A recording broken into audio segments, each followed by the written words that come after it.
So, I've not mastered life, yet for some reason, I think I can. My name is Brandon, and I've wanted nothing more than to be a husband and a father. Now a husband and a father, I realize how terrible I am at it. And not just at that, but life in general. I'm currently a seminary student working towards a doctorate, but I don't want to be a pastor, nor do I want to teach at a seminary. I honestly don't know what I want to do, but I like writing and podcasting. So I'm going to take this step of faith and put myself out there. So listen and laugh with or at me as I attempt to endure life's constant slap upside the head, from calling out my wife on her BS to being guilty of the same thing.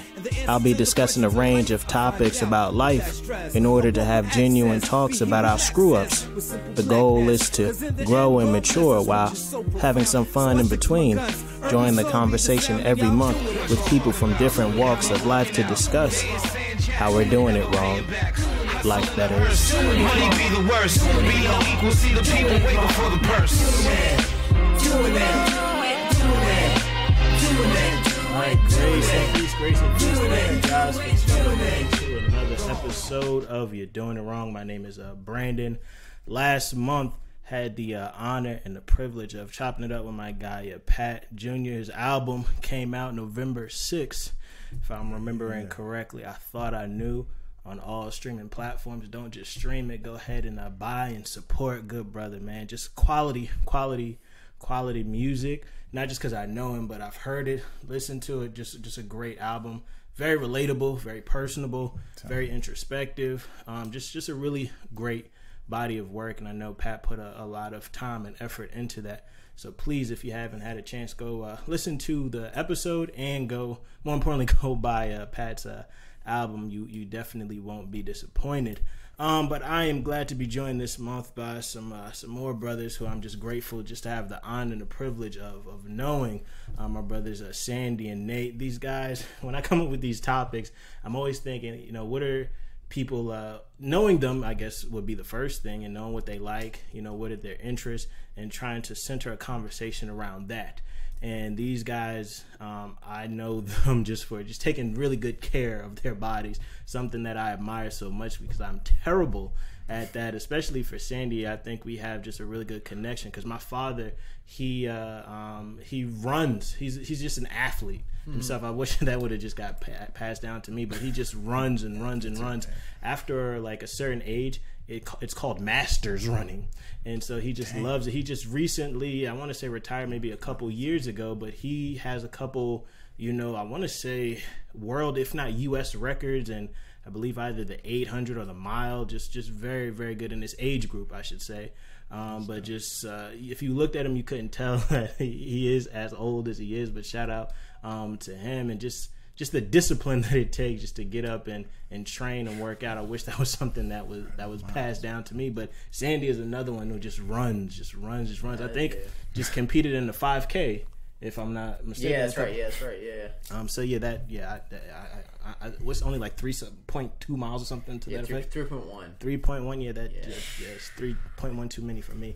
But just having that mutual understanding of someone who just loves running.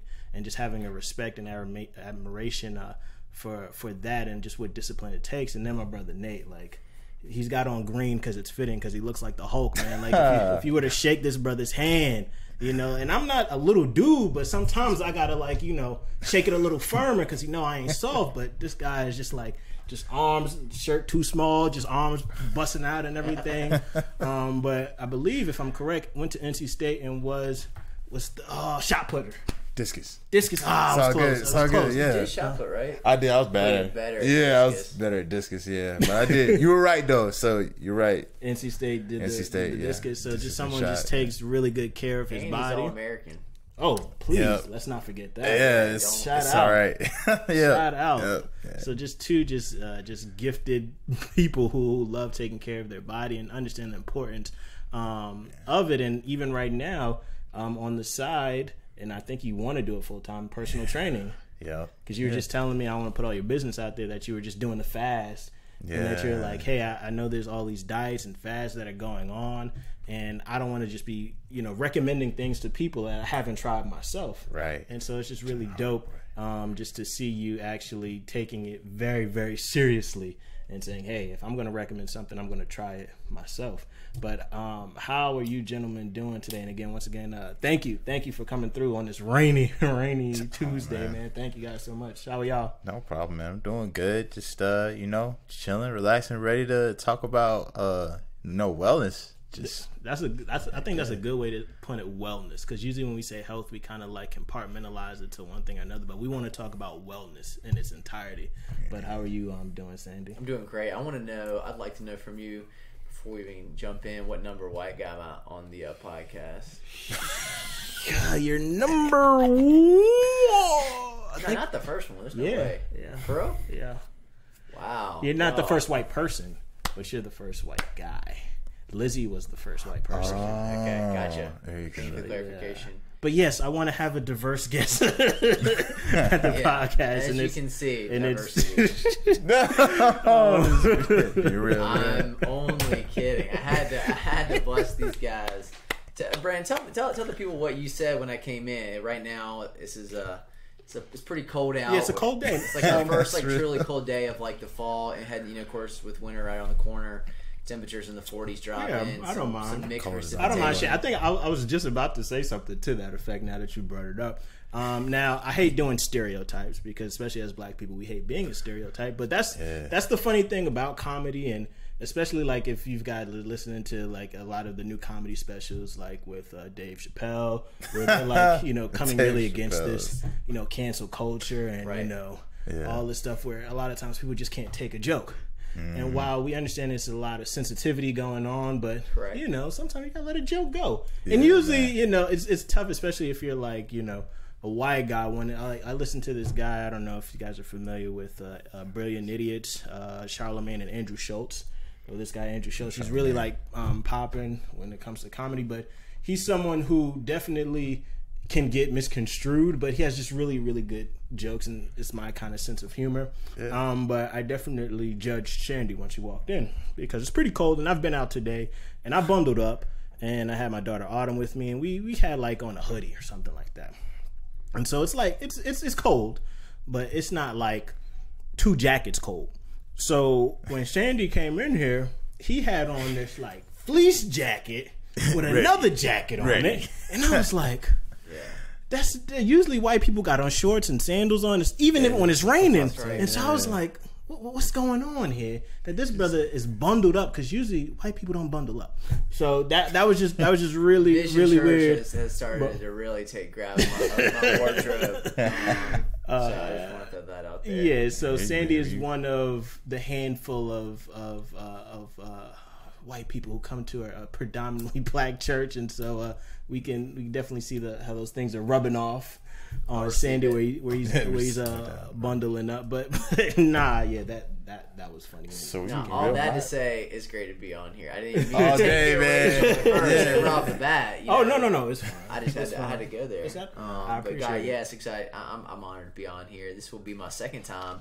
First time on, you doing it wrong. Yeah. I don't know what your first iteration of the podcast was called. We was going through the book. It was I Saw the Lord. So we're going through each chapter of the book. Second time. Wow. So I will say, Brennan, kudos to your setup. This was not the setup first time around. So you've really come up in the podcast world, if I can say so myself. I was telling them when I walked in, I was like, man, this is where the magic happens, man. Because when you walk in.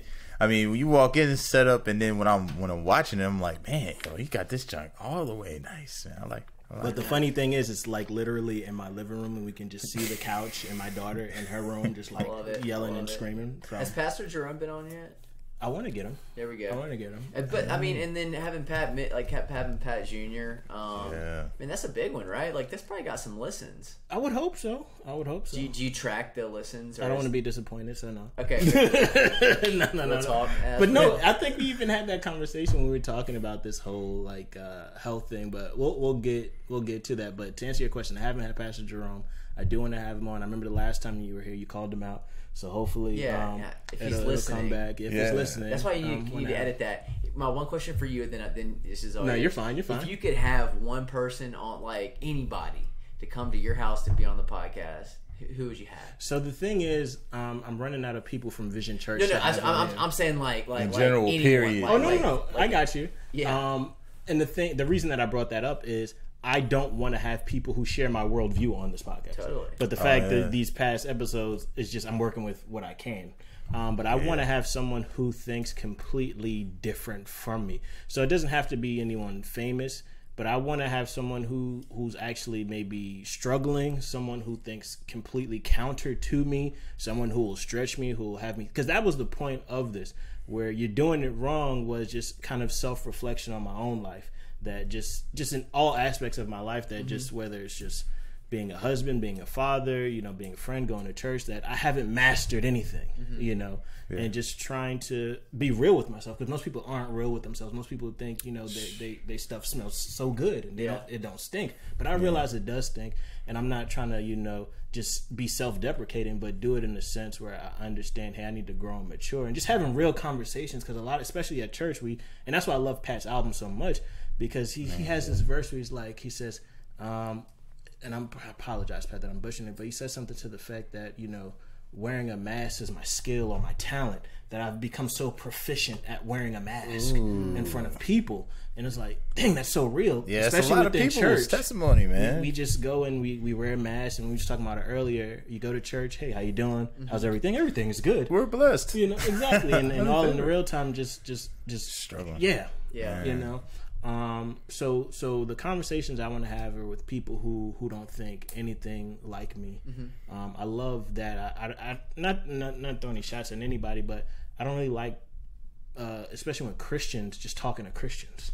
I want to have conversations where I'm talking with someone who can challenge my thought and challenge that. So if anybody's out there and listening who does not share a biblical worldview and just want to have a civil conversation, because like I said, a lot of the people who may be atheists or agnostics or have different other various faiths are very respectable and honorable people, but a lot of times they get disrupted. There's just some heathens out there, but we can find some common ground of respectability and just have a conversation. So anyone, that's what I would love to have, and continue to have people and just actually walk with them, as they go through this journey. I always say this, like, when there's this verse in Genesis where it talks about, like, I want to say it's Jacob, where it's like he wrestles with God. Yep.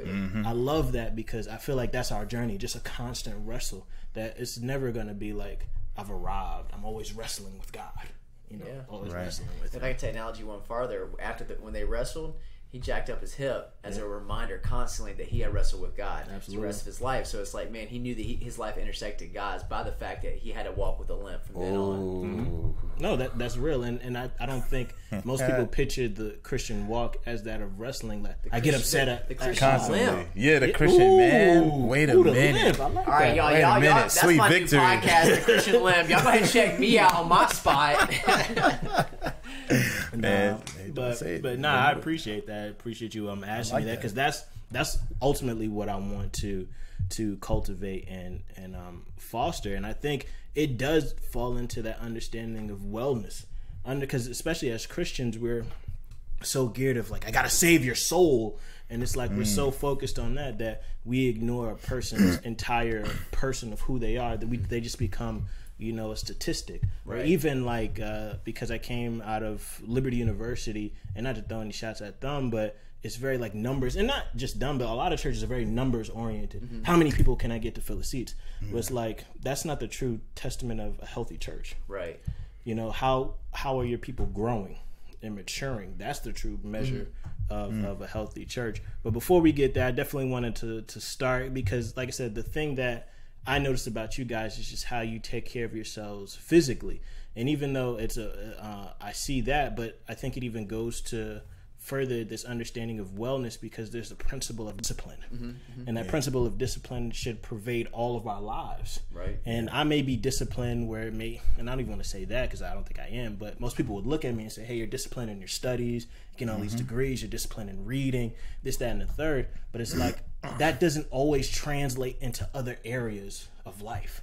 But I've noticed in you guys that I said this morning, Sandy comes in and is like, hey, I went for a run this morning and it's raining. And I'm like, what's wrong with you? Why don't you just sleep in? But he's like, no, I got to get up and do my run. And you know, it wasn't on a treadmill either, was it? Yeah, no, he's outside. And you probably enjoyed it too. Yeah, I mean, yes. I enjoyed the feeling. I mean, I still ran an hour in the cold. Wait, you ran an hour? Yeah. Y'all come join me on the Christian Limp. We'll be talking about. Yeah, that's what happened to me. Talking about how I was limping. Yeah. No, but I'm trying to think what angle. I mean, here's reality. I love the feeling of fitness, and I think I have to. That feeling, which has driven me to be a competitive runner and allowed me to go to college and run, and then kind of run semi-professionally, has brought about a lot of great things, and I think the Lord has used that. By the same token, is like anything that is good that we try to make a God thing, it fails to hold the weight that we want it to by thinking more of it, or if I can achieve some status that's gonna, and also too, so that fails on one end, but then two, if it is taken away by injury or and being able to be, are you okay without it, you know? Right. And I'll be honest with you, there have been seasons in my life that have been defined where this has been taken away, and the Lord is, I've wrestled with Him on this and still trying to figure out what it means to have a healthy relationship with this idea of fitness as it pertains to overall wellness, as it pertains to godliness. You see what I'm saying? Yeah, submitting it to Him. Yeah. But how did you, because I think the hardest part is just starting. Right. How did you become so disciplined? Is it just because you just love, I was that always? I mean, at my earliest ages, I mean, I remember in 4th grade, man, like my parents would tell me they would put a limit on how much I could run on a given week. Were they runners? No, my dad played baseball. I played baseball in college. In fact, my mom was a cheerleader in high school, and that's the extent. So how did you get into running? There was I liked I had some early success in a thing called First in Fitness, which was like an elementary school competition, countywide. Yeah. But then I really enjoyed this idea of pushing my body, that I kind of could be in control of that. And then as I did that, I realized there was success as I was able to perform. So now looking back on all this through the lens of even Enneagram, which is, I don't know if you're familiar with Enneagram. It's kind of a personality typology that enables you to see kind of why you do the things you do from a natural point of view. That's cool. When you're in a healthy place and an unhealthy place. There's redemption in knowing that, and also knowing that's not your final stay. But it's helpful to know, kind of for the core why you have inclinations. But I'm Enneagram 3, which means appearance and success are high, and I value those tremendously. Running gave me the appearance that I wanted, and it, as I put the time and effort in, performance came with it. So it was kind of like this beautiful marriage of I was known by it. It was an incredible identity. I had a lot of control over it, and because I was driven, just naturally, it was something that I could put time into. So from an early age, it wasn't it felt like that. That's just, how the Lord gives us natural, I'd say common graces of things, whether it's, it's certain just kind of natural giftings that we're given. Kind of apart from the Spirit, I think physical discipline has always been one of mine. That's awesome. What about you, Nate? I hate not being able to understand anything or not being able to do anything. I come from a place when I was really young. I was the youngest. I'm the youngest cousin out of a bunch of older cousin guys. Yeah. So I had glasses, called me 4 eyes, picked on me, and from there I was just I'm never going to not be one of the best out of all of y'all. So whenever I lose, I get frustrated and I push my butt off to try to get better, and it just happened in everything. I remember playing video games, getting super frustrated and breaking the controller in half, or starting with a math problem when I was in elementary school, getting really mad and just ripping the book up because I was so frustrated I couldn't get I was really frustrated and angry when I couldn't get stuff done. So from there I understood okay, stop getting so mad because all you're doing is breaking stuff. Just get better. So that kind of drove me to always want to get better at stuff, and then it turned into something physical when I started getting big. I started getting bigger. I was always the big kid, and then when I started getting stronger, it's oh crap, if I keep working on this, then I'm just going to keep getting stronger and stronger and stronger. Nobody's going to be able to stop me. Yeah. And then I'm going to go from the people that's getting picked on because 4 eyes to the person that everybody wants to run away from because I'm bigger than all of you.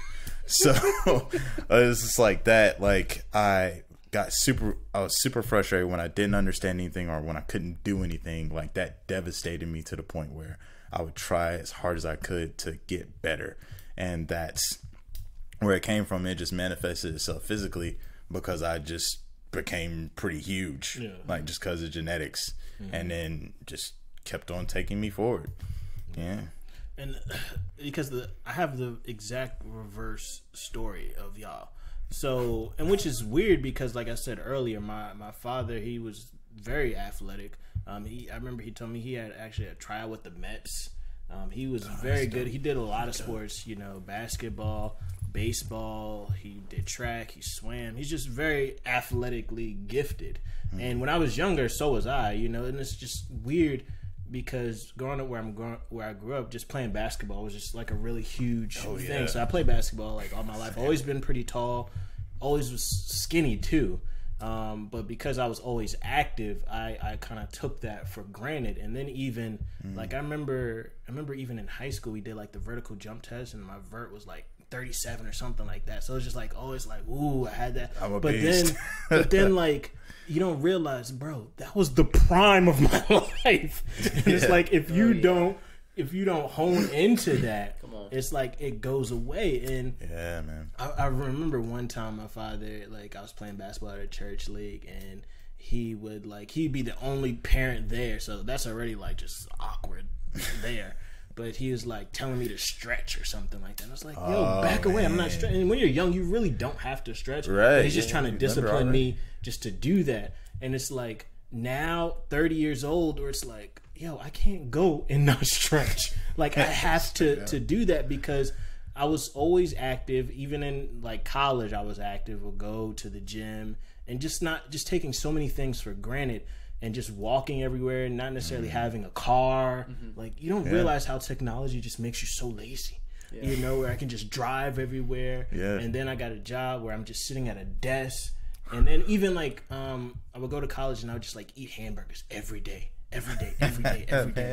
And, after a certain time when you're not walking off those calories, it just like sits there on you. Right. And so it's just like I stayed at like 100. I wish I could show you guys pictures. I stayed at like it was a stick. Stayed at like 170 for the longest.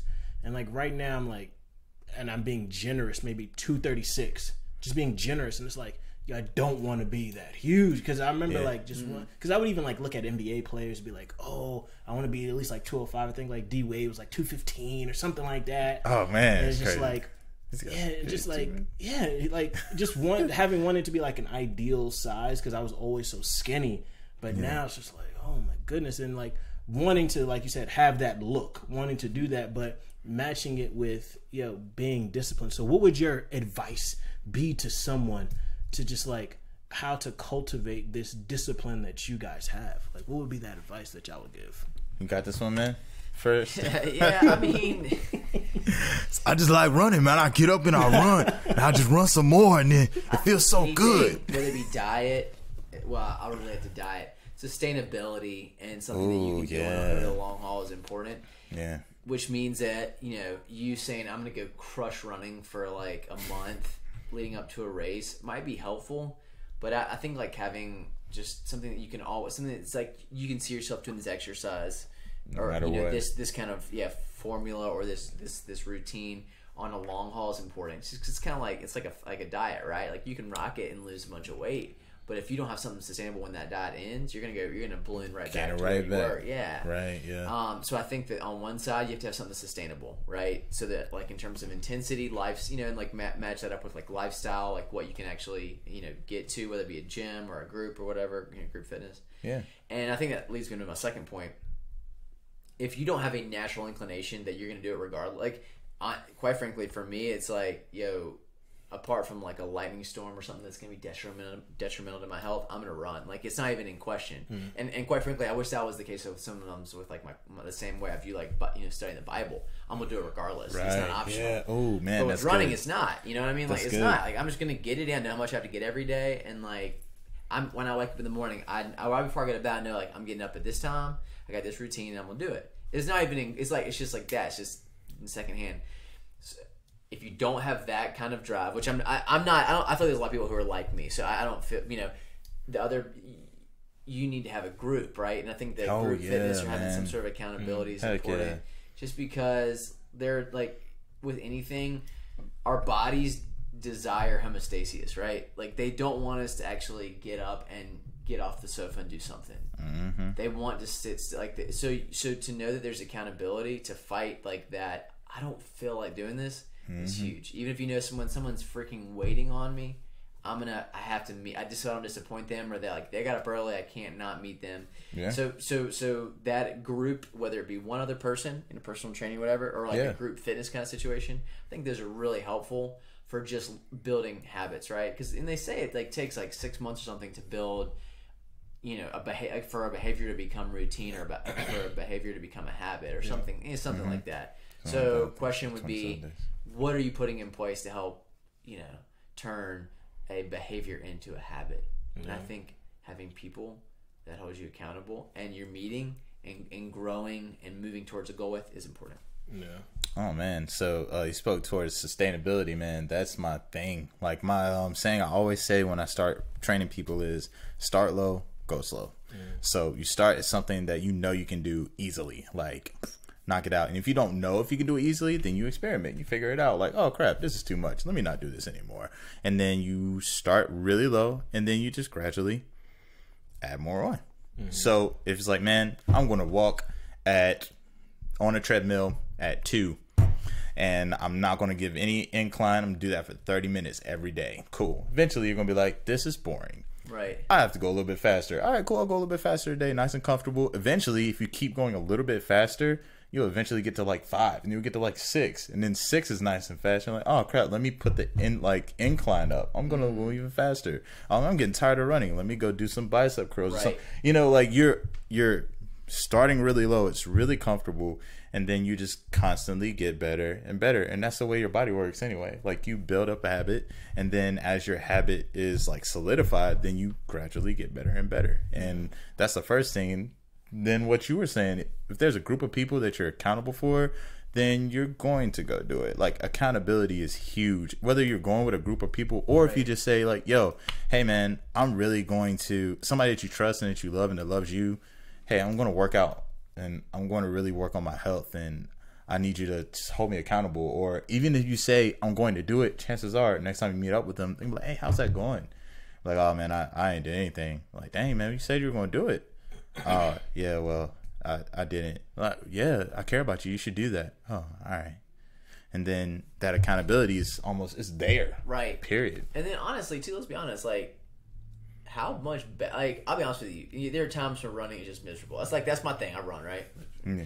But like, sometimes I enjoy it when it's going on. Sometimes it's painful and not fun. I don't feel great, dehydrated, hot, blah blah. Yeah. But every time I finish running, clarity of mind, I feel good. Oh man, I feel like I've earned the right to have some ice cream tonight. But you know what I'm saying? Like, how good do you feel just about yourself? And I think that like is an intangible that definitely drives me, because that's part of the addiction of wanting. It's an accomplishment. Yes, every time, every day. Yo, I killed it. I killed it again. Oh, I ran for 30 minutes. Oh my gosh, I did it again. Like, I overcame this mental block in my mind. Wanted to say you can't do this, and I overcame it, bruh. Like, yeah, I think that connects to mental health too. Mental wellness. Okay, go there. Because you got to be able to you got to be able to actually tell yourself you did a good job. Not everybody's in that point. Like, some people might be like, because I know for a while for me, I would get done with my workout and I'd be like, man, all I did was power clean 315 today. I saw a dude over there, he had like 345. I'm not doing that again. Like, I got to get there. I got to get there. And I would beat myself up daily, and that would continue to drive me. But then when I got out of college, it's just like, I'm no longer a thrower. This don't make sense anymore. That's not helping me. Right. So you being able to say, or anybody being able to say, yo, I did a really good job, man, I feel so accomplished, that's pushing into mental health, because you need to be able to encourage yourself rather than tear yourself down. Yeah. And if you are continuing to encourage yourself, then it's a good thing. That's helping it become a good thing and not a God thing, because if that's what you measure yourself as, right, and you know what I'm saying, you're holding on this pedestal, so it gets dangerous. Yeah, it gets dangerous, man. Now, so I appreciate that, just because this idea of discipline, it's always constantly on my mind. And the fact, because we were talking earlier, where when we talk about health, we kind of like compartmentalize it. You know, you've got your physical health, your mental health, your emotional health, your spiritual health, all these healths that we kind of compartmentalize, when I think we should see them as a collective unit. And that if we're failing in one, it's going to affect the other areas. No doubt, man. As well. And so I look at you guys and I see how disciplined you are, and something that, man, I heard something that was just really, really convicting. We were just talking about just a simple discipline of, like, because in order to get up in the morning and run, you have to get up in the morning. Like, I set an alarm for myself, but then I hit snooze. Like, you have to discipline yourself not to say, hey, I'm not going to hit snooze, or not even that. Let's even go back. Discipline yourself to go to bed at a decent time. Right. To go ahead and do that, so that you get a decent amount of sleep, so that, hey, I can wake up without still feeling groggy. So those little small steps of discipline, it's like evident of how you're disciplined in other areas of your life, because all of us are married, and so it's like that takes a great deal of discipline as well. So it's like, I forget what the quote was, but it's like, if you're not disciplined in these little things, how can you be disciplined when it's bigger? And it's super convicting, because it's like, I'm not that disciplined in these things. So if a big test and trial comes, it's like, how am I going to discipline myself not to do that? And that was just really, really crazy. But you've said a couple things, Sandy, that I picked up on. You said, I wish I was this disciplined in like reading or studying, or even like bring up the fact that how, running can just overshadow everything else in your life and becomes like almost this idol. Mm-hmm. And so my question to you guys was like, have you guys experienced like this physical fitness, or just even like how it makes you feel and how it makes you look, even becoming an idol where it like supersedes other areas of your life, and you see other areas maybe struggling because you have this, just view of, physical fitness? Man, without a doubt, man. I'll start off saying somebody that I know like did this super right. And that's, you remember Tremonisha? Yeah. Oh my gosh, bro. Like, whenever she would get done throwing, she'd be like, to God be the glory, and go sit down and chill. And, like, that's the mindset that, like, I wish I had. If I had that, then it wouldn't be any problem for me to just transition from, like, throwing to go do whatever else I needed to. Because in her head, that was worship. Like, I'm worshiping God.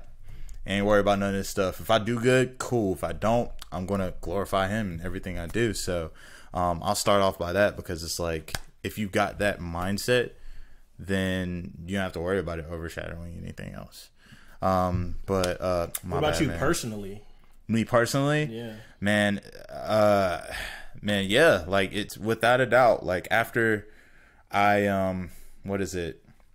Always been like, I was so bent up in my own appearance that, like, somebody's like, man, you're getting fat.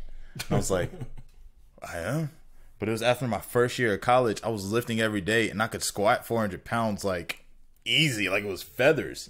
But that one statement made me run a mile every day.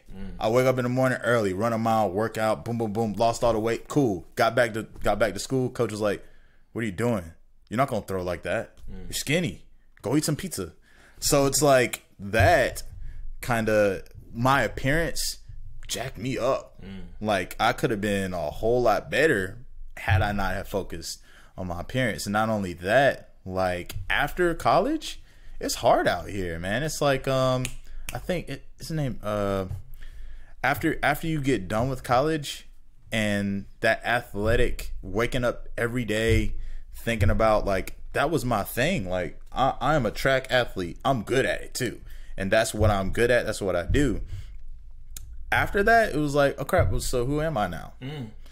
Like, I'm a track athlete, but I don't compete collegiately anymore.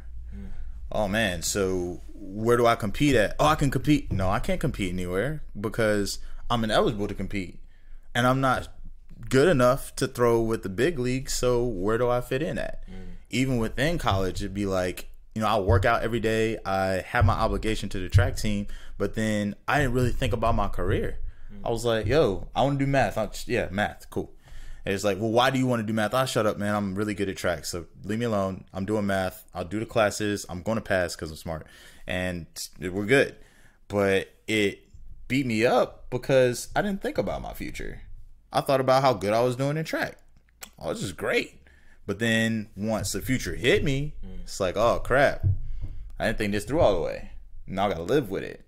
So those are different things. Like when you're bent or you're bent up in something that defines you, sometimes you lose track of all those other things, and unless somebody's there holding you accountable that you care about and you listen to, it doesn't necessarily come to your mind how it needs to. Yeah.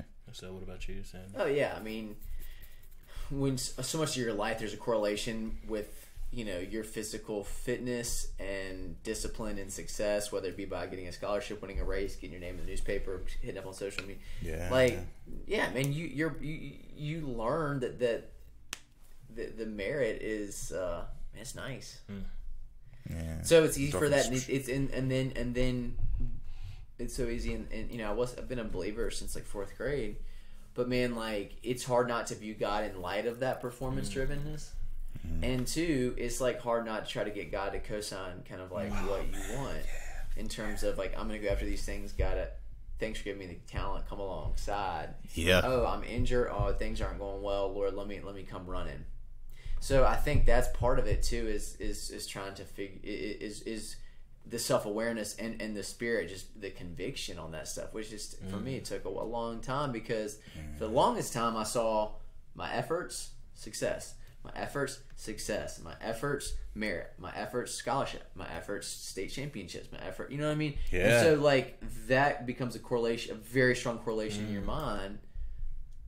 Like, that's how life works, right? That's how faith. Right. That's how faith kind of fits in that mold, right? Yeah. So that's how God my relationship, right? I put in this effort, and He's proud, so He awards. That's who, boy. And and so you can hear the gospel, but like when a large part of your life, which running and fitness was, it's hard to break those really strong correlations.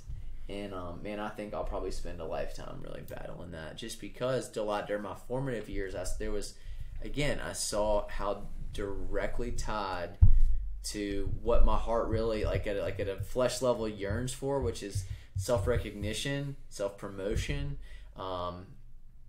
these things that came along with, for me, fitness by running, by means of running. Yeah. Right. No, that I'm really glad you guys made those illustrations, especially when you talk about like no longer competing and finding your whole identity in that. And it's like, yo, what do I do now? Yeah. I don't have this anymore.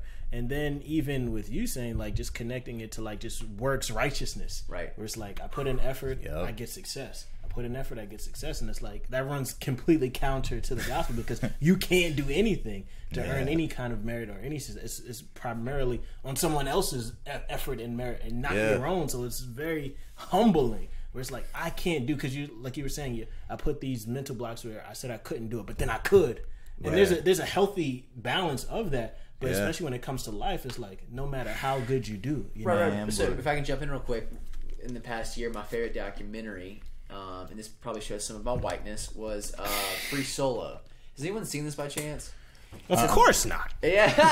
I mean, I wish. Okay, good. I wish I could watch documentaries. Right? So Free Solo is about a guy by the name of Alex Honnold, who was free soloing is a type of rock climbing by which you don't use harnesses. And on very short rocks, they call it bouldering, which essentially is you don't have a harness, but I mean you're 10 feet off the ground, and they put like mats, like a gymnastics mat. So if you fall, you fall into these things.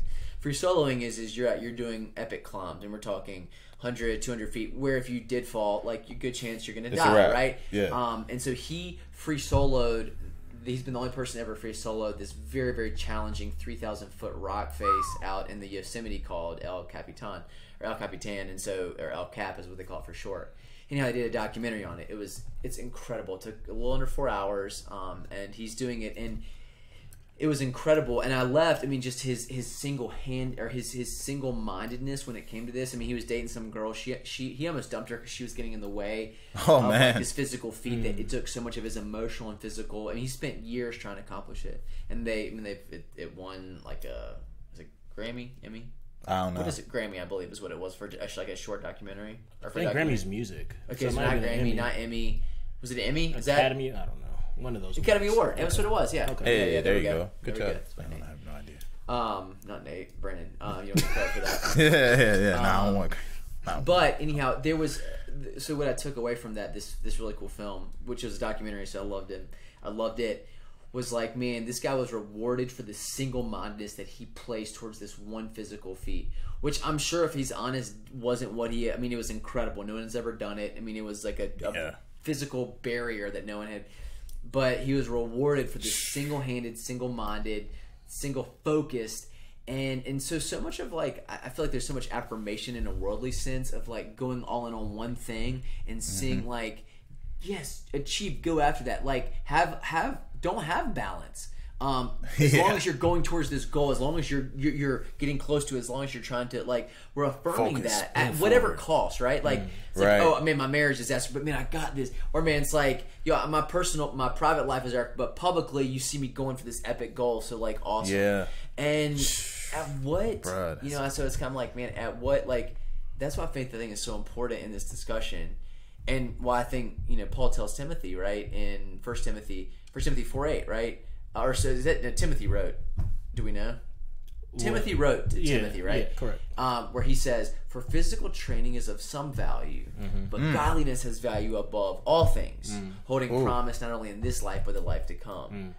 Oh man, bro, like that has been like the knock me up, like, and I've had to add different that verse. This is why the beauty of Scripture, how the different like it hits you one time in this season, and next season you're like, no, I hear it from a different way. It's different, right? Yeah. All these same Scripture, same Spirit, but like life experience helps drive it home a different way. Oh man, praise God. Man. It's real. I just think like the hard part of all this too is finding there's coming to an understanding that like, it's okay to have goals. It's okay to set and go after, but man, like, this is our hearts. Like, it's never enough. Yeah, it's never good enough. Yeah, it'll never hold the weight of what we want it to. Right. It's got to be submitted to the Father. Yeah. You know what I mean? Like, even all that work you put in and everything. That's what makes it perfect. I mean, like, when you're doing all of that, I feel like that's what I miss. Like, if I was working that whole time and saying, "Hey, it's for you, God.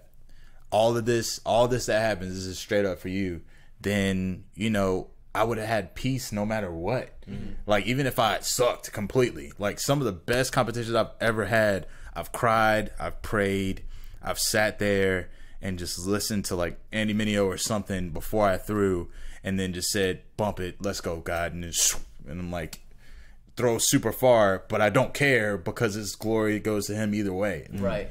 You know what I'm saying? That's some of the best competition I've ever had.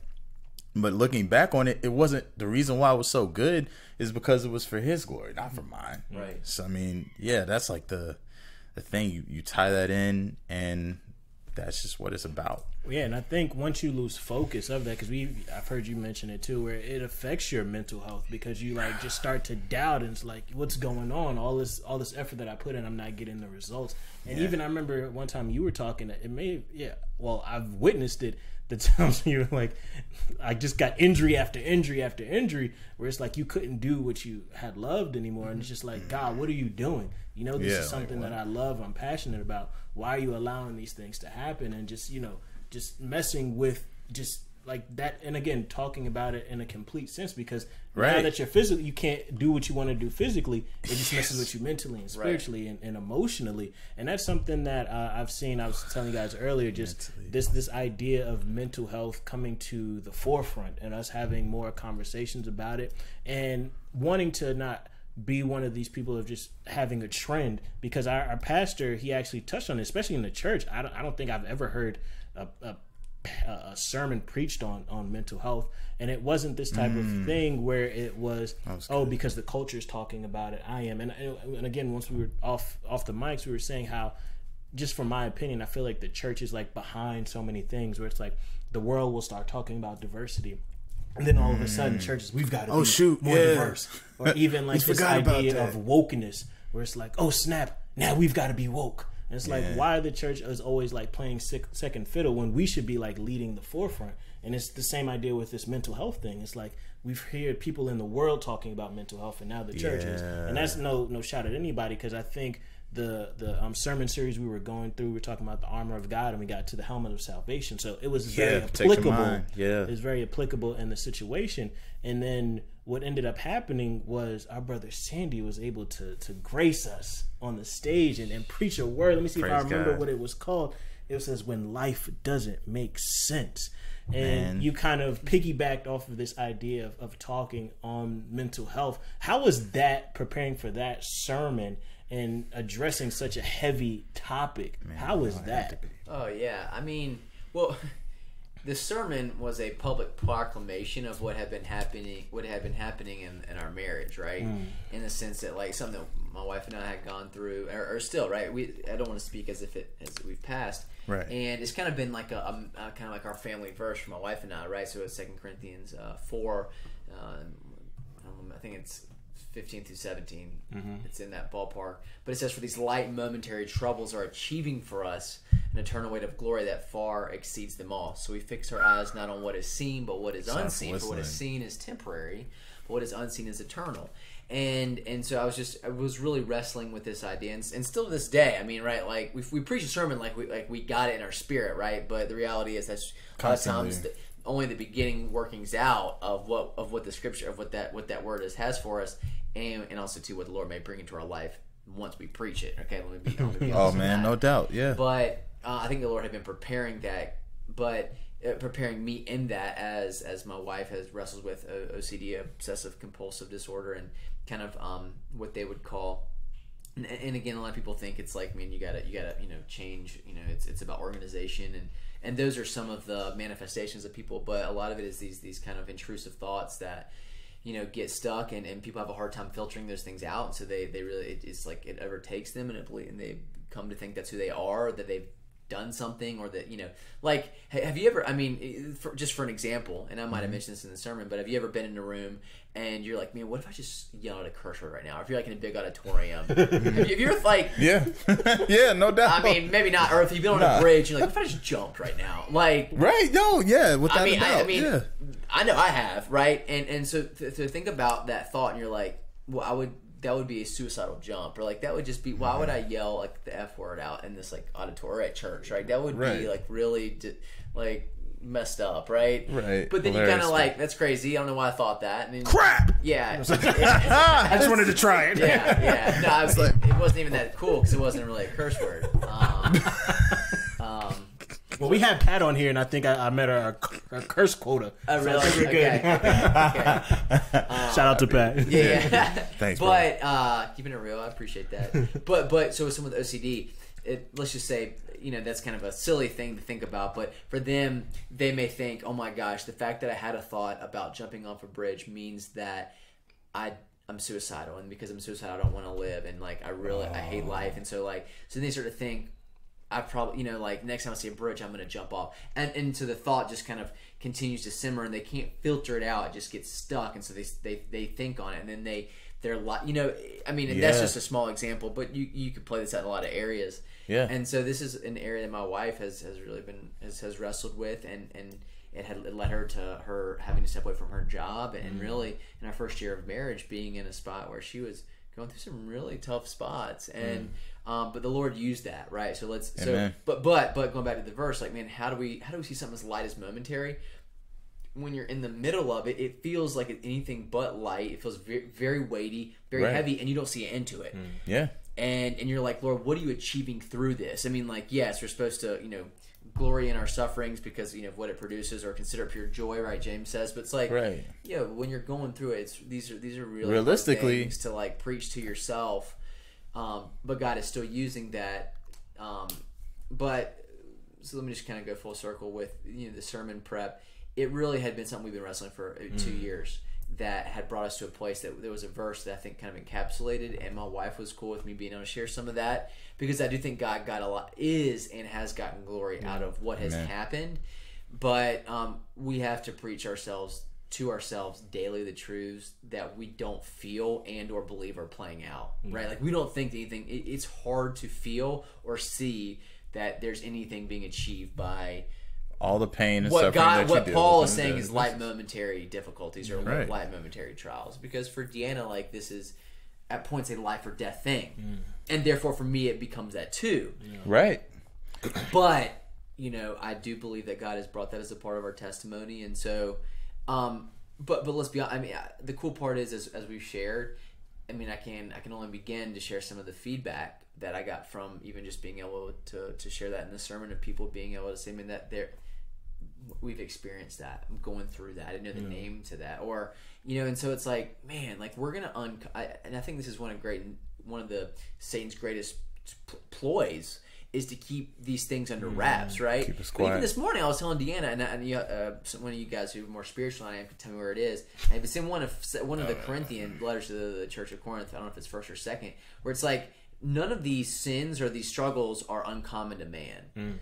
So I don't care how lewd or crazy a thought is, or like how messy we feel our mind. Like somebody's been there, or is gonna be there. Right. 2 Corinthians talks about like we go through these so we can comfort others. Right. Like. Goes on to say, when we were in Asia, we were beyond our ability to endure. We thought like death itself was actually better than this. Okay, well, part of that I guarantee you had to be mental. So like the fact that you're feeling like you'd rather not live than to deal with this, that's normal. Like that, like people have dealt with that. Like let's not get caught up in thinking that, and that's why the helmet of salvation the helmet is so important, because the darts the fiery darts are, you're the only one ever thought this. You're crazy. You're demented. You're depraved. God cannot help this. Like if you share this, the church will turn its back on you. Yeah, crazy.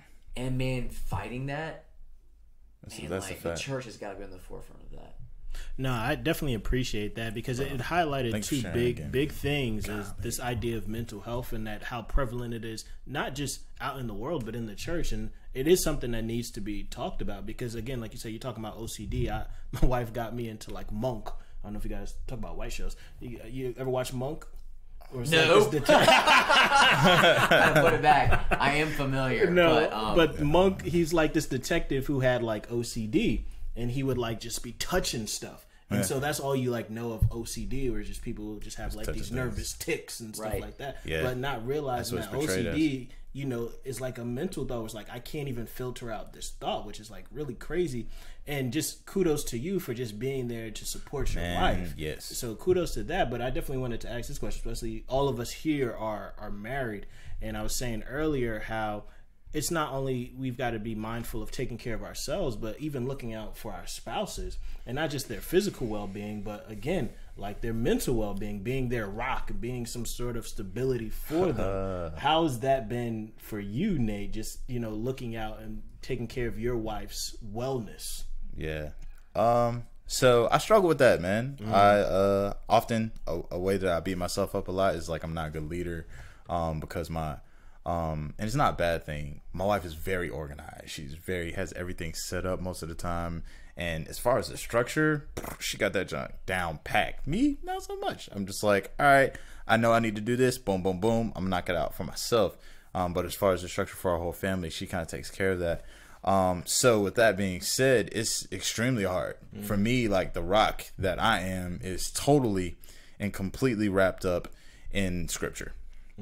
That's it. So like, cause I really don't know what to do. I have no idea ever what to do. But when a situation comes along that I don't know anything about, I immediately go to scripture, think about it. How does it apply to this situation? How can I filter it through a mental sifter of kindness, love, and gentleness for my wife to be able to accept, and then I deliver it, and then I say I'm here. Like that is the way that I'm here for my wife as the rock, to try to be a spiritual rock, because it's like, all right, I know this sucks because we deal with infertility, her and I, because I say her and I because when she's hurting, I'm hurting, and half the time I have no idea what to do. So with that, it's just like, hey, babe, I know this is horrible. This really sucks, but this is what God says about you. Because one of the hardest things about infertility is she's a woman. And in her mind, this is what she's supposed to be able to do. I'm supposed to be able to have a child. I can't give you a child. What type of woman am I? And those thoughts get stuck, right? And it's not even so much, and it's not OCD, but those thoughts get stuck because that's where her identity it gets wrapped up in. It's like, I'm a woman. I can't change that. Like, I am a woman. I want to change that. But because of that, this is what is expected of me. But because of what I've gone through in my life, I can't, or I feel as if I can't do these things. And every time I try to do these things, it hurts because it seems as if it fails. So, long story short, I'd be the rock for my wife, which is my family, just by pointing her to God constantly and pointing her to what God says about her. It's like, this is what God says about you. You're fearfully and wonderfully made. You're amazing. You're perfect the way you are. And he loves you dearly. And so do I. And that's where my, I guess, stability is nothing else, because like, I don't really have anything else to lean on there. Yeah. And again, just thank y'all for just being so personal and sharing these stories, because that's what I wanted to make sure we touched on and talking about health and, like you said, wellness. I think that's a better thing to. Yeah. It encompasses all of that. Well, now we're just taking care of our physical health, but our mental health, and us as married men just looking out for our wives as well. That's not just all about us. And we've got to be considerate of them. And just see how in both of your lives where you had to, be there for your wives, even though that's what we're supposed to do. But a lot of times it's like a lot of men aren't there, or just be like, yo, you need to just go somewhere, stop it. You know what else though? It's more than just that type of mental, because that's a very specific case. But I think everybody, or every man, or every family deals with not just that mentally, but making sure that your spouse knows that they're loved, to make sure that they're cared about, make sure that they know that like they're thought of. You know what I'm saying? That's huge. Like physically being able to say like, hey, I love you, you're beautiful, and showing that in a different way. You know how people have different love languages. I think one of my wife's is like physical touch. I don't really know 100% that either, but I'm just trying to love her the best way I can. And like when I think about full like health, I think about this test that one of my mentors does with me. It's called a SPIES test. It's what is it? Social, physical, intellectual, emotional, and spiritual. And then you have to gauge yourself on each of those. Like if you had to gauge yourself from 0 to 20, where are you at? It just forces you to really think about health wise, where am I at in all these different aspects of my life? So social, interacting with people; physical, my actual physical; emotional, intellectual. That deals with everything. And spiritual, you really have to gauge that for yourself and think like, where am I at and what's keeping me from being in that place where I need to be at? And then from there, you can make the changes that you need to make. So it's like all of those things as a husband, you in some way are being the rock. And it's not just a job just for you. It's a job that you work with your wife and with God to make happen, because she's got to know she can depend on you, and you've got to know you can depend on God. And it's just, that's just like the cyclical thing that gotta happen. But dope. And it also points to this need for the church and how important the body is, because like you said, you're going through that. Who's going to be there for you? Because that's a heavy burden for you to have to carry on your own. And again, just even though we all go to the same church, we all have the same worldview. I think it gives us a unique perspective where we can speak, and I don't want to necessarily say critically, but can speak hopefully objectively and see, hey, this is areas where the church has potentially dropped the ball. Especially because I always think apologetic. I always think how the outside world views, or try to think how they view us, and so I can better communicate with them. Because I think a lot of times people who don't share our worldview, when they look into the church, they view it more as like a courtroom, or like, hey, I come there, I'm just waiting to be judged. When I think the more accurate representation of a church should be that of a hospital, and I think if I'm going to found it in some sort of verse, it would be when Jesus says it's not the healthy that need a doctor, but the sick. And we're all sick. And most of us fail to realize, hey, I'm sick and there's something wrong. And so when people look into the church and they see it, it's full of messed up people, these hypocrites. Yeah, you're right. Because we all need help. This is a hospital. You don't go to the hospital and see the person who's in perfect health and be like, wouldn't you be like, yo, why are you here? Right. You wouldn't like, it's the people who are sick. And a lot of times, and again, just like it's revealing too much. My wife, and I'm blaming it on my wife, she got me into Grey's Anatomy. So, it's all of her. I don't like the show at all. I just watch it just because of her.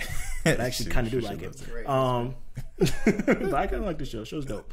But you see these people, and they come with all these crazy ailments. And it's just like the craziest things in the world. But it's like, if you were to poll the people in the church and see, and I don't want to put nobody out there, but I believe there's somebody in our church who's dealing with cancer.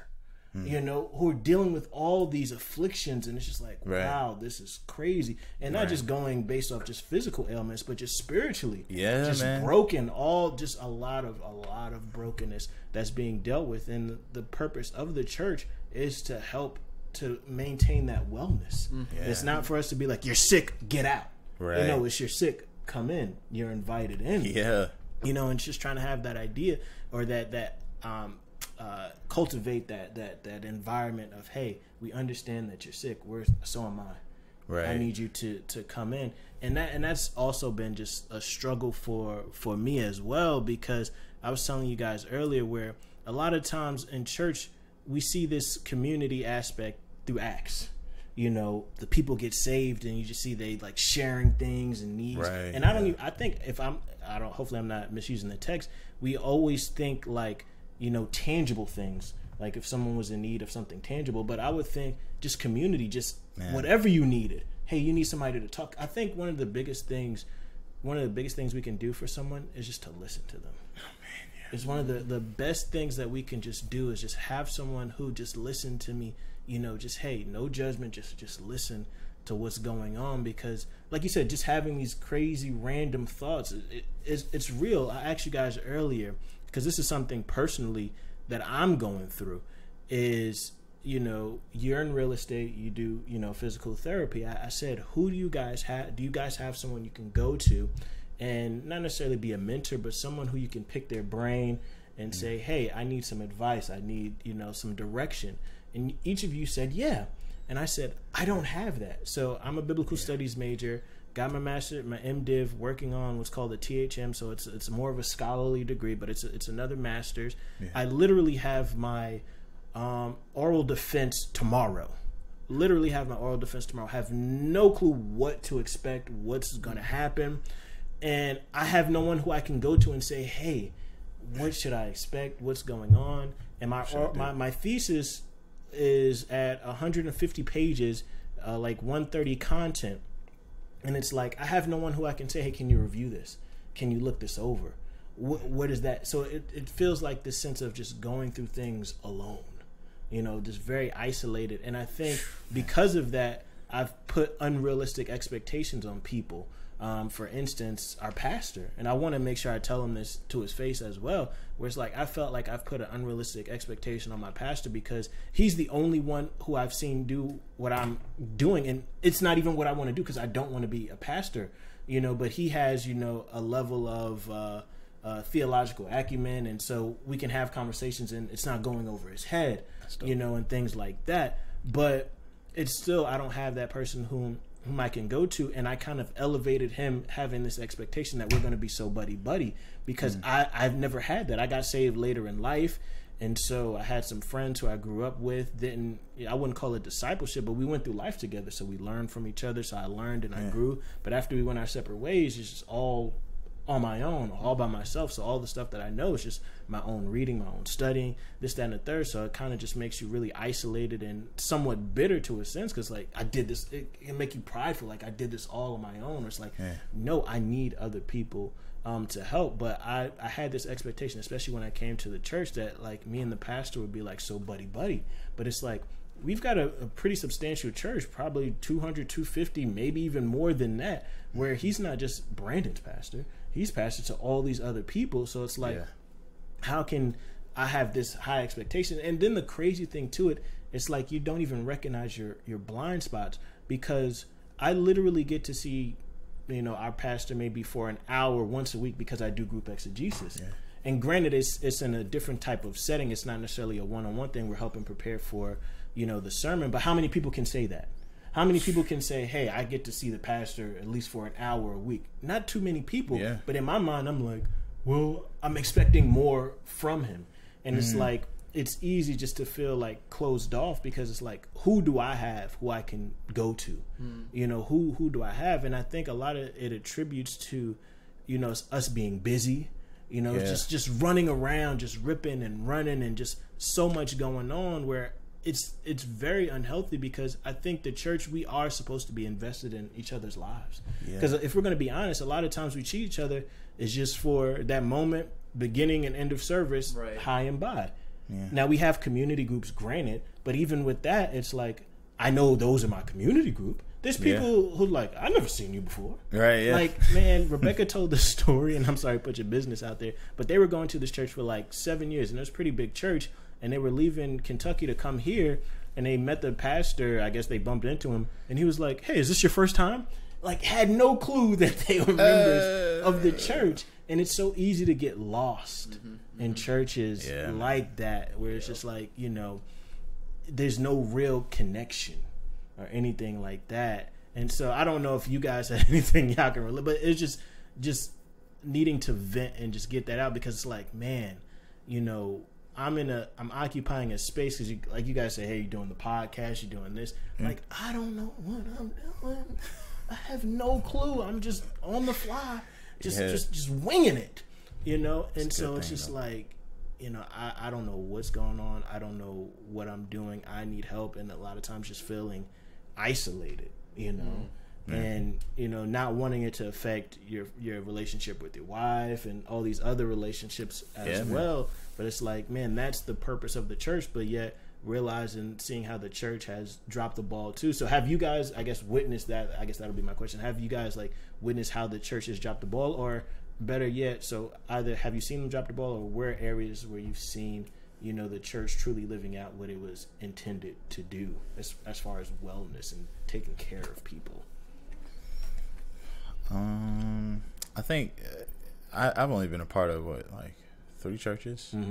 Yeah, so Vision, my church back at home, and I think one in NC State just for a little bit. But I don't really feel like I've seen a church fully take care of that. I feel like Vision's headed that way, you know, because talking more about, you know, people's mental, making sure that, you know, we even had, what didn't Cody do, like a workout thing with people? Yeah, so it's like all those things are getting hit one after another, but I feel like overall, like that's what's happening in community groups. So I digress. I feel like it is happening, but it's happening through community group. Yeah, it's not like super like it's for everybody to see, like, hey, this is everything that we're doing, boom, boom, boom, boom, boom. It's more so like in the background, when you get into community, you're being taken care of, and you have a lot of people there that really care about your well-being holistically. And if you put in that work to put yourself in someone's life and bring them into yours, then you will see that full, what's what I'm looking for? You will be taken care of fully. Yeah. What about you, Sandy? And that's a big question. I mean, the church misses it regularly. I mean, it's just, and I thought even, you know, pastors' ability to apologize on behalf of the church, how they've missed it. That's good. When it comes to mental health issues, it was a huge step. So I'd say more the church has to address where it's missed before it can start to reconcile and move. And yeah, I mean, this is not so many ways, because of how we live life, the compartmentalization at the Acts 2 kind of model, while it is a great something to strive for, it's very challenging. Now, being committed to the apostles' teaching, praying, you know, having meals together, but sharing all things in common. I mean, these are great ideals, and I think that it's like I would want to work towards that. But we've got to, I don't know, I think probably I'm all about taking an honest assessment of where we are to then be able to move on to and decide where we want to, you know, improve upon. Because the reality is, we can sit here and say, well, we need, you know, there's mental illness within the church, like areas we got to address, but where are we sending people to? Like, I mean, yeah, and I know we gave a list of some places, but I mean, who do we have relationships with that we could send people to? Like, who is our first line of counseling at Vision? You know, we've got to, we got to name, like, the church has done a poor job. Then we've got to actually put some things in place, you know, so that we can, you know, start to work towards having, I don't know, meeting in those needs in tangible ways. So, I don't know, but I mean, No church is perfect. We all know that. No doubt. Right? Yeah, and yeah. I think we're striving. No doubt. And we're submitted to the word, and we have a biblical polity, with elders and deacons, and it's imperfect for sure, but we're trying to work towards it getting better. I think that's the tension we'll live in on this side of eternity. Yeah. Period. Yeah. We'll never be perfect. And I appreciate it, because like that was the focus of wanting to have a conversation on health, or better yet, wellness. Because when we talk health, because I know the New Year, this is going to drop December, so I know New Year's is going to come, and everybody's going to, with the same repetition, I'm going to do this, I'm going to get my gym membership, going to do all these things, and it's like by the end of the January, it's like, I'm done with this. All of it fails by the side. But I think when we compartmentalize it like that and fail to see, I need to be taking care of myself holistically. Having a holistic view and realizing how necessary it is, especially when you have a family. It's like, I want to be here for my family. Right. I want to be there for them. And it's almost like this idea where, where Noah would be like, the flood's coming. Yeah. And I say, And it's like with health. Like, I'll take care of myself. I'll go do this. And then when you finally go, because we had this joke too. It's like, the last time y'all got a checkup, because my mother's going to watch it. She's going to be like, I'm glad you're talking about health. But I literally have a text where my mother's like, when you get a checkup. I'm a grown man. My mother's asking me. But it's good that she's asking me. Yeah, that's good. She knows that, I just put it by. But it's like, love right there, man. It's like you get to this point, and I pray to God it doesn't happen, where that the flood comes. And then you're like, dang, all this time I was supposed to be preparing. Did this, that, the other, And then the flood comes. So it's like needing to realize that this is serious. And especially, because that's my biggest challenge too. It's like having the theology, knowing what your body is a temple, right? We just throw that verse out all the time. It's like, you realize what that means then. That you ought to take care of your body. Right. And we don't do that. And it's like, dang, I need to be mindful, be taking care of this. Because I don't think we value health. It's like, you've got 2 working legs. Man.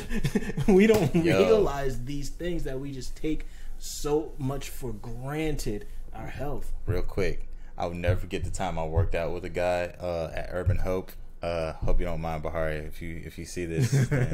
Bahari Harris, we got done running around the Duke wall. We got back to where we started at. He started praising God with everything.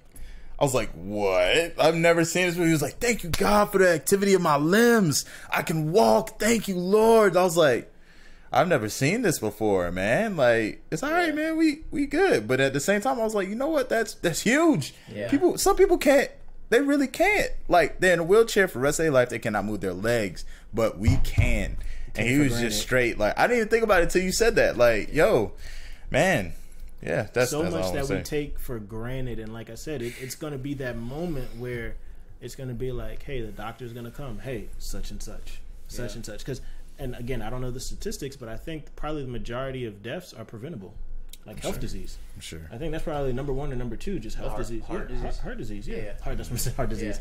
Yeah. Where we don't take care of ourselves. Because I think even you mentioned, hey, this is the reason that I wanted to go into physical therapy and just training, because I've seen so many people in my life who haven't taken care of themselves. Right. And it's just like so many of these things are preventable. Yeah. And just disciplining ourselves in these things. But like I said, I think it's not just discipline isn't just simply for taking care of your physical health, but it encompasses all areas of your life, where it's just like, I just need to be disciplined in prayer, disciplined in reading the word, disciplined in actually like living out the gospel and loving people as God has commanded me to love, just being disciplined in those things. So it's like, if my life is that of discipline, it shouldn't be hard to wake up and go to the gym.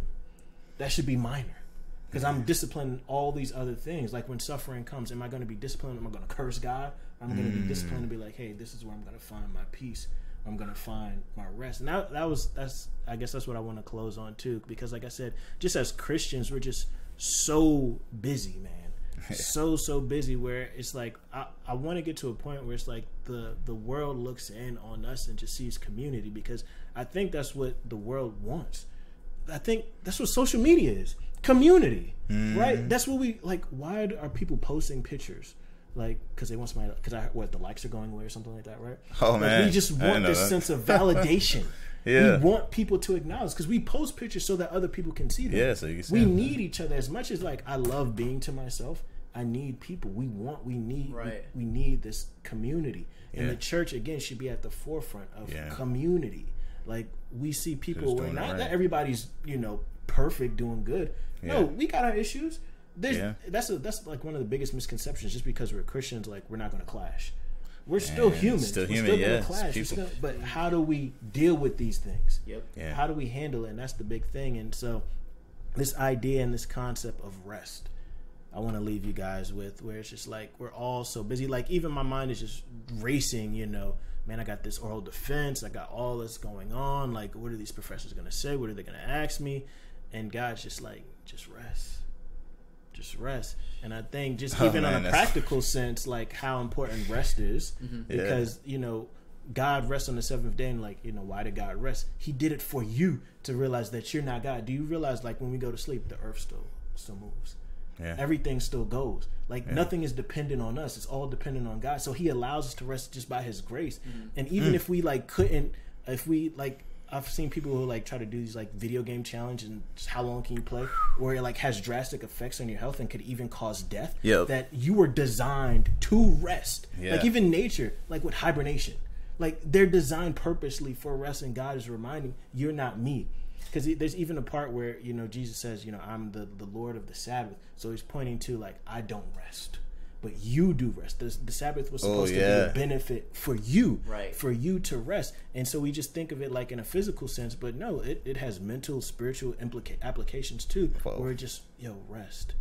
Find this peace, find this solace, where it's just like, that's where where it talks about, get into the promised land, finding this rest, this Sabbath, that, everything is good, because our minds are just going a mile. Just, I got this to do, I got that to do, I got this to do. Where it's like, it's hard for me to even just sit and relax and be like, man, I came here 3 years ago to go to school and move my family here, not knowing what was going to happen. Try to get a house, fell through. Like, man, is this a sign that we shouldn't be here? All these things. Man, there was a time where I didn't even go to school because financial aid.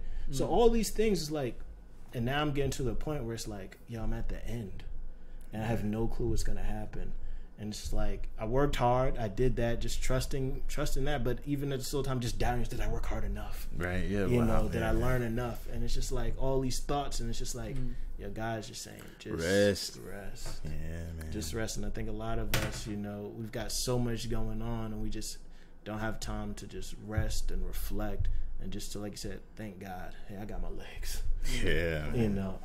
I've got so much to be grateful for, and just to find that rest. So again, talking about this idea of health and wellness, not just viewing it from a physical standpoint and looking at you guys, just how disciplined you are, but realizing that discipline affects all aspects of our lives. And that's the purpose of the church. It's not to be this courtroom. When you come in and it's just like judgment. It's like, this is a hospital. We already know you coming in sick. Right. We already know. We already know you're coming in sick. So it's like, this is the place where you get well, and we have the ultimate physician in Jesus. So I didn't know if you guys had anything else you wanted to add before we close, but I definitely appreciate you guys coming through, man. Appreciate you having me, man. Yeah, and let's be honest, this is coming out in December, so of course that means that New Year's resolutions are around the corner. And I'm sure we all have some. But I think that we'd be remiss if we didn't say at this moment, our man right here has got a great personal training service. Please plug. And 110. Right now, you can get in for this year in 2019 at a good deal before things jump in 2020. So I'll go ahead and hop on with my man right here, Nate. Nate, how should they get up with you? Do you have a website or anything? So I don't have a website, but it's in the making. You could just get in touch with me. To my number, 919-594-0284. That's how I'm working through things right now. Schedule soon to come, website soon to come. So absolutely, thank you for bringing that up, because I definitely wanted to make this a place to support other people and let the others know about what's going on. So thank you for that, Sandy. Because definitely, like, clearly this guy takes care of himself. So yeah, you're in good hands. 110 right there. In good hands. If you're with any other personal training in 2020, that is literally on you. Hey, we're gonna lift up prayers for you. But nah, I appreciate you guys so much coming through and just having the conversation. No, I appreciate you putting this on, man. Again, not worrying about the views, because maybe you're getting tons you don't even know. But regardless, you're being faithful to what God has called you to do. And man, mad ups on that. Like putting all this, like this would only happen on a regular basis with continuity and sustainability if it was a calling, and I know it is. So, damn, man. Sir. I appreciate that. You got again, you can subscribe, iTunes, Spotify, videos on YouTube. Thank you guys for tuning in and listening. But right now, we are out. Peace.